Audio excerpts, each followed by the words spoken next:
This seemed to upset all three of you to some degree. Mings getting injured.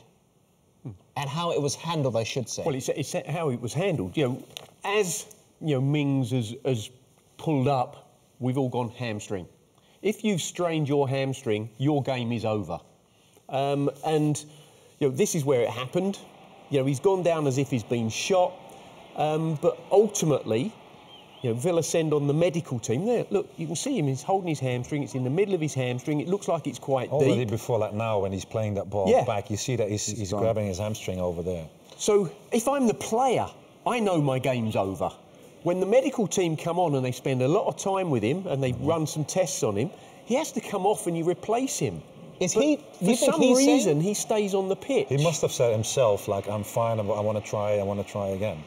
But the medical staff should have known as well. If it's really the hamstring, then OK, it's no use in playing, is it? And when they do take him off then, they've already conceded a goal because Mings can't run. That's the thing. I wanted to note the time because he picked up the injury around the 17th minute, finally went off in the 22nd minute, and in that 5-minute period, that's when the first goal, the opening goal by Jamie Vardy, was scored. And if we highlight Mings' role in the goal being conceded, you can probably understand why some people would be upset with this.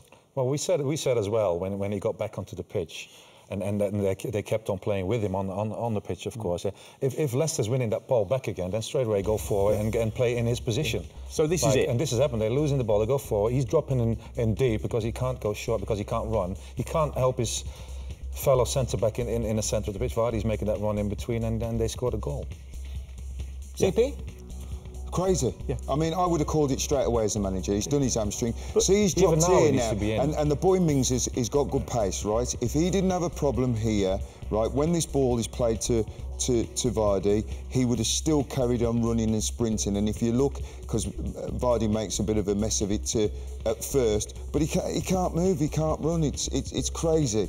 I don't think the manager will be happy at half-time about that, because that could have been avoided. And because he knows he can't run, he doesn't even make a recovery. Once Vardy makes this miss kick, he doesn't even make a recovery because he can't make a recovery.